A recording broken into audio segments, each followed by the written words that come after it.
Para mí es un honor y un placer presentar a mi gran amiga Monique Chalén. La doctora Monique Chalén es especialista en medicina interna de la Universidad Militar Nueva Granada, especialista en reumatología del College de Medicina de París, diplomados y cursos. Ella tiene diploma de Universidad de Patología Ósea, Universidad de París, séptimo, diploma universitario de inmunorreumatología, Universidad de París, sexto, diplomado de ecografía musculoesquelética, Universidad de La Sabana, 2011, certificación en densitometría clínica, Asociación Colombiana de Osteoporosis, ACOM, Universidad Javeriana, agosto 2016, experiencia profesional, Fundación Instituto de Reumatología Fernando Chalén, Bogotá, médico reumatólogo, vicepresidente de la Junta Directiva desde el año 2008, docente ad honorem Universidad del Bosque, docente de posgrado, medicina interna. Doctora Chalén, bienvenida. Queremos aprender mucho de la evaluación de la osteosarcopenia.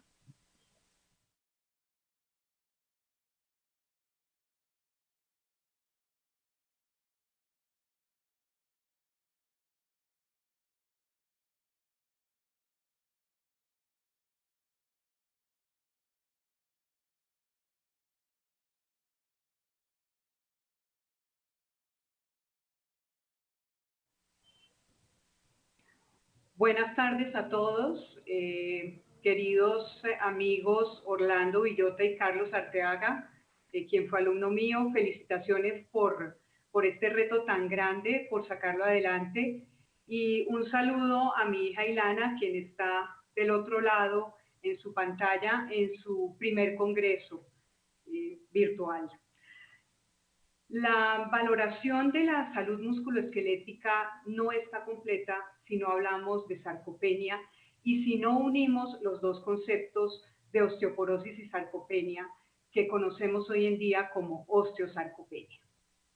La sarcopenia, tema en el que nos hemos adentrado poco a poco durante los últimos años, se conoce como un síndrome caracterizado por una pérdida progresiva y generalizada de la masa y de la fortaleza del músculo esquelético, con el riesgo de sufrir consecuencias que conllevan a discapacidad, alteraciones en la calidad de vida y aumento en la mortalidad.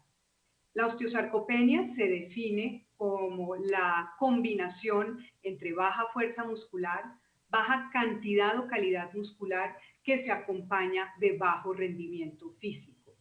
Los invito a que revisen las últimas guías del Grupo Europeo de Sarcopenia en el Adulto Mayor, el EWGSOP.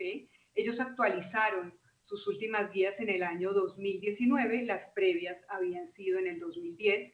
En esta publicación encontrarán una cantidad de conceptos sobre cómo se diagnostica y se maneja esta patología.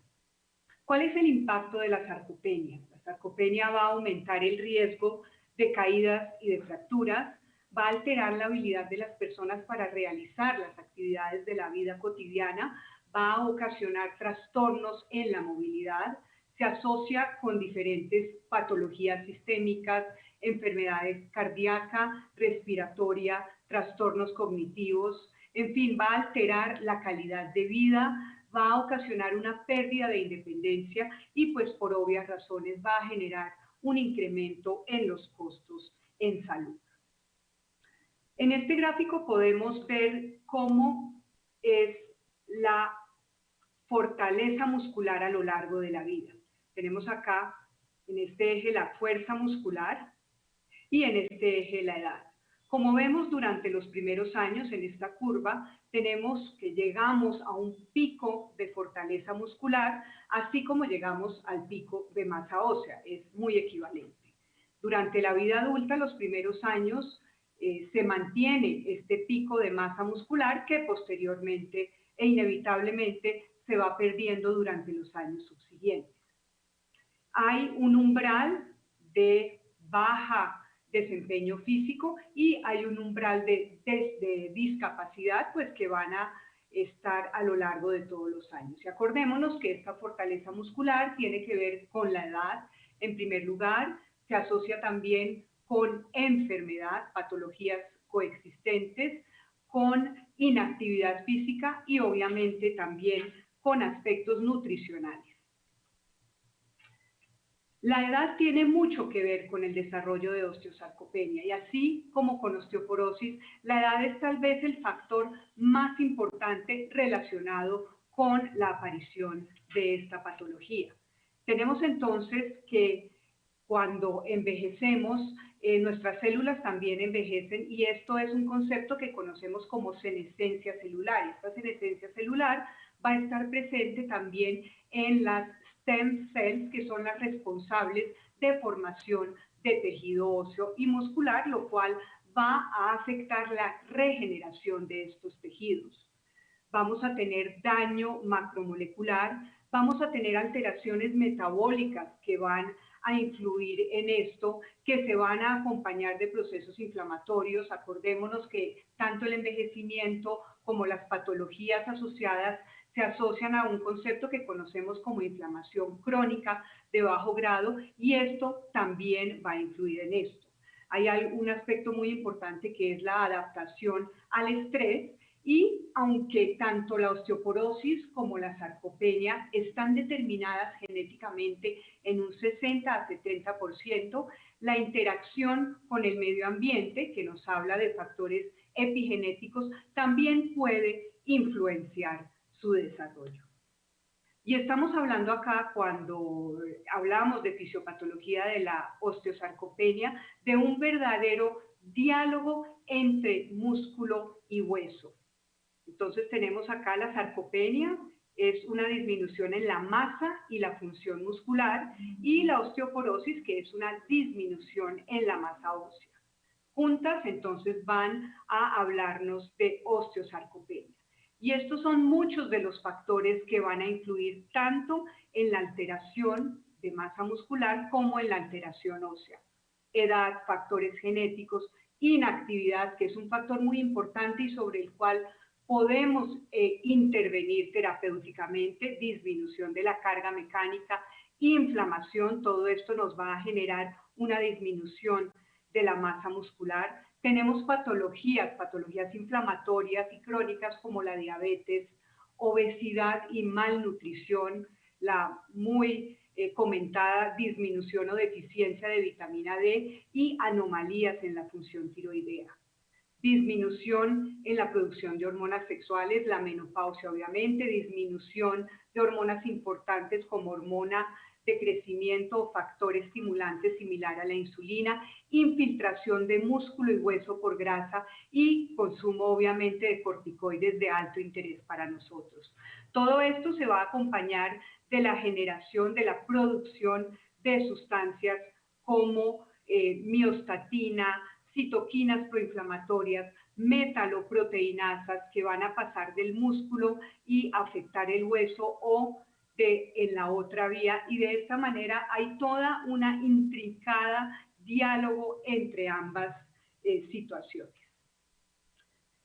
¿En qué se traduce la osteosarcopenia clínicamente? Este es un estudio, el estudio NEPEAN de osteoporosis y fragilidad, en el cual se analizaron la prevalencia de caídas y de fracturas en individuos normales con sarcopenia, con osteoporosis o con osteosarcopenia. En este estudio se encontró que el tener las dos patologías, no todo el mundo tiene osteoporosis y sarcopenia, implicaba mayor riesgo de fracturas, mayor riesgo de caídas, como podemos ver acá, y mayor riesgo de fracturas también en individuos con osteosarcopenia cuando se comparan con normales, sarcopénicos y pacientes con osteoporosis. Este otro estudio de otra cohorte de hombres no mostró una diferencia tanto en fracturas en pacientes con osteosarcopenia cuando se compararon con grupos solamente con osteoporosis o con sarcopenia. Obviamente, no todos los estudios van a dar los mejores resultados y puede haber un poco de controversia en ciertos aspectos. La Sociedad Europea de Evaluación de Sarcopenia ha clasificado a la sarcopenia en 3 estadios, de acuerdo a masa muscular, fuerza muscular y desempeño físico. Un estadio de presarcopenia en el cual solamente hay una disminución de la masa muscular con fuerza muscular y desempeño físico normal. En la sarcopenia tenemos por lo menos 2 de los aspectos que están bajos, en todos la masa muscular está baja, y en la sarcopenia severa tenemos alteración en los 3 aspectos. Y este es el algoritmo para evaluación y clasificación de la sarcopenia propuesto por la misma sociedad científica. Comenzamos por una evaluación de un parámetro muy sencillo de aplicar en nuestra consulta, que es la velocidad de la marcha, que se divide de acuerdo a si es mayor o menor de 8 metros por segundo. Dependiendo de esto, también se mide la fuerza de prensión de la mano, y si la velocidad de la marcha es mayor de 8 metros por segundo y la fuerza de prensión es normal, tenemos que la persona es normal. Si hay disminución en la velocidad de la marcha y disminución en la fuerza de prensión, hablaremos de sarcopenia. Esto, digamos, es una simplificación de la evaluación de sarcopenia, un algoritmo, digamos, simplificado. ¿Cuáles van a ser las herramientas de que disponemos para evaluar la osteosarcopenia? Podemos evaluar la masa muscular con varios instrumentos de diagnóstico mediante TAC, resonancia, densitometría, análisis de impedancia y antropometría. La fuerza muscular la haremos con ciertas pruebas que se pueden aplicar de diversas maneras: fuerza de prensión, flexión y extensión de la rodilla o flujo expiratorio máximo, y hay varias pruebas para evaluar desempeño físico. La primera de ellas y la más sencilla, la velocidad de la marcha. También está el Time Up and Go Test, que ya les explicaré un poquito. El poder, digamos, para subir escaleras, y una batería de evaluación de performance física. Como ustedes ven, son muchas las pruebas de diagnóstica. Yo les traje acá, digamos, una lista bastante exhaustiva, pero pues por obvias razones es imposible aplicarlas todas y dominarlas todas. Y de acuerdo a los diferentes escenarios donde nosotros nos desempeñemos, pues digamos, habrá indicación o no de usarlas. Por ejemplo, algunas se aplicarán más en sitios o en instancias donde se haga investigación, otras se harán más en centros especializados, y las otras quedan que se pueden aplicar en el cuidado primario. Y pues básicamente cuidado primario es lo que podemos llamar nosotros nuestra consulta. Aquí, por ejemplo, para evaluar la masa muscular, la densitometría se recomienda más para investigación y para centros especializados. Las medidas antropométricas ya se pueden aplicar un poquito más en las instancias de consulta. El TAC y la resonancia, como ven ustedes acá, también están reservados más para fines de investigación. Vemos acá una prueba que es muy sencilla. Necesitamos un instrumento, pero igualmente es poco costoso y sencillo de aplicar, que es la fuerza de prensión o el hand grip strength, que se puede aplicar en todas las instancias. Lo mismo acá que esta prueba de desempeño físico, que es la velocidad de la marcha. Este es el método de la bandera roja. El método de la bandera roja simplemente lo traigo aquí para que, digamos, entrenemos un poquito como nuestro examen y nuestra observación y nuestra impresión del paciente en consulta. Si el paciente tiene debilidad general, si es aparente la pérdida de masa muscular y si tiene una baja velocidad de la marcha, son características que podemos observar. Si hay evidentemente pérdida de peso, si observamos que hay pérdida de masa muscular en brazos o piernas, si el paciente se queja de fatiga, si ha tenido caídas, si tiene alteración de la movilidad o dificultad para la actividad física o las actividades cotidianas, son características que también vamos a tener que tomar en cuenta como una alerta o bandera roja. Y finalmente, en la evaluación, no olvidemos hacer una evaluación nutricional, una evaluación del peso y evaluar la actividad física de nuestro paciente. Hay algunos cuestionarios, como este cuestionario o escala SARC-F.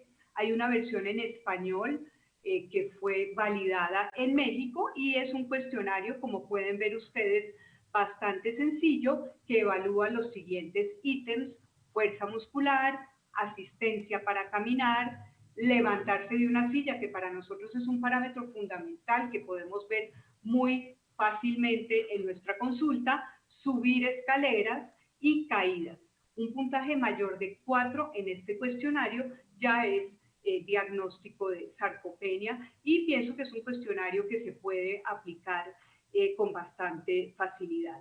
Esta es una manera como podemos evaluar la fuerza muscular. Este es el Hand Grip Strength, que se hace con un dinamómetro. Hay que pues colocar al paciente en una posición cómoda, acomodarle bien su brazo con un ángulo de 90 grados a nivel del codo. Este test se hace con este instrumento que se llama un dinamómetro. Se debe repetir 6 veces con un tiempo de 3 segundos en cada repetición y hacer un promedio. Esta es la fuerza de extensión del cuádriceps. Requiere pues cierta práctica y cierto entrenamiento para hacerlo. Entonces, esto es más del ámbito, digamos, de los geriatras, de los fisiatras, pero creo que podríamos adaptarlo de cierta manera a nuestra evaluación de los pacientes en reumatología. La velocidad de la marcha, como les dije, es el parámetro fundamental para tener una idea de la función física del paciente, y hay toda una serie de pruebas como estas de la Short Physical Performance Battery, que nos pueden dar una idea un poco más clara del desempeño físico. Un puntaje menor de 8 en este test nos habla de poco desempeño físico. Entonces aquí, como ven ustedes, hay pruebas de equilibrio, que es un factor muy importante. Se le dice al paciente que se ponga de pie con los dos pies uno al lado del otro, después que asuma una posición en semitándem y después una posición en tándem. Y aquí está también la velocidad de la marcha y la velocidad o la manera como el paciente se levanta de la silla. Esto se debe hacer 5 repeticiones. Entonces, como ven, hay para todos los gustos, y de todas estas propuestas podemos adaptar algunas cosas para nuestra práctica. Este test, por ejemplo, el Time Up and Go, solo se necesita el paciente que tenga un calzado adecuado, una silla en donde el paciente pueda estar cómodo y levantarse rápidamente. Oprimimos el cronómetro, le decimos al paciente que se levante, que camine a la velocidad a la que camina normalmente, le señalamos un sitio con una distancia de 3 metros y el paciente debe ir, regresar y volver a sentarse. Entonces, esta es otra de las pruebas que pueden ser fáciles de realizar. Ya hablamos de la densitometría. La densitometría es fundamental para el diagnóstico y el seguimiento de la osteoporosis. Como ven ustedes acá, es el gold standard, nos permite evaluar un paciente y diagnosticar esta patología.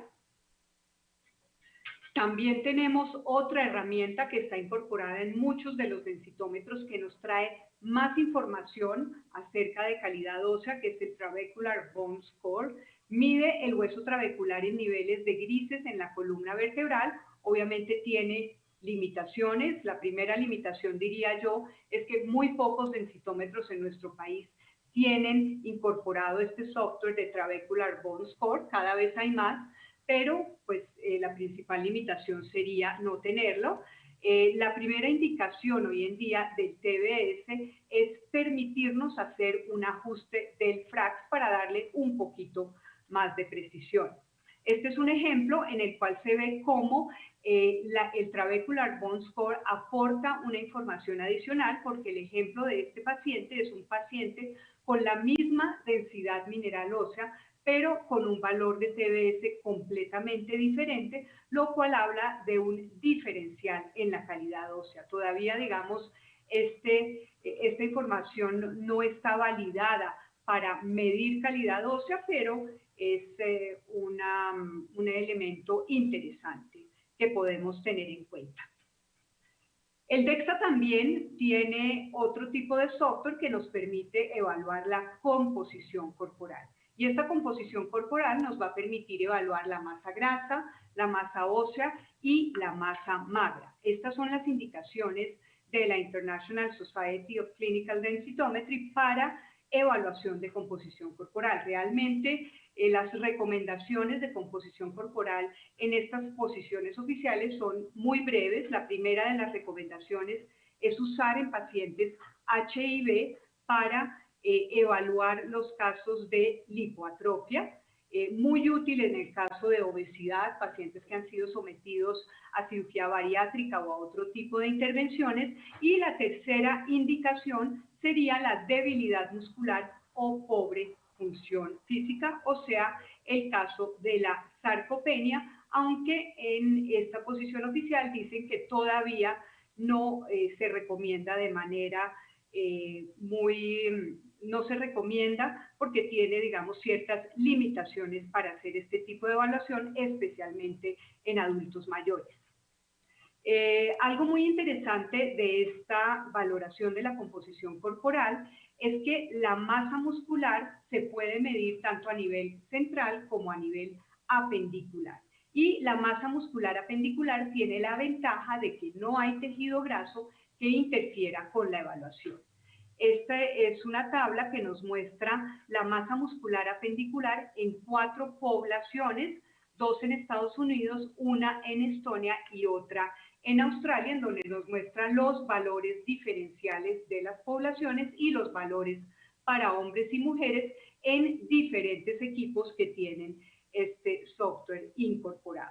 Entonces, como les dije, su uso está limitado para el diagnóstico de sarcopenia en el adulto mayor. En cuanto a la evaluación de la masa muscular por TAC y resonancia, podemos ver aquí una imagen muy clara en donde vemos la alteración en el músculo y la diferencia entre un adulto joven de 45 años y una persona de 70 años, en donde podemos ver una rarefacción aquí del músculo y una infiltración de grasa, que es una de las características del envejecimiento muscular. Estas mediciones por TAC y resonancia serían gold standard para evaluar la masa muscular, pero pues tienen obviamente numerosos inconvenientes para su aplicabilidad clínica, los costos, la dosis de radiación, el hecho de que no sean transportables. Entonces realmente no son usados para este fin en cuidado primario o en cuidado especializado.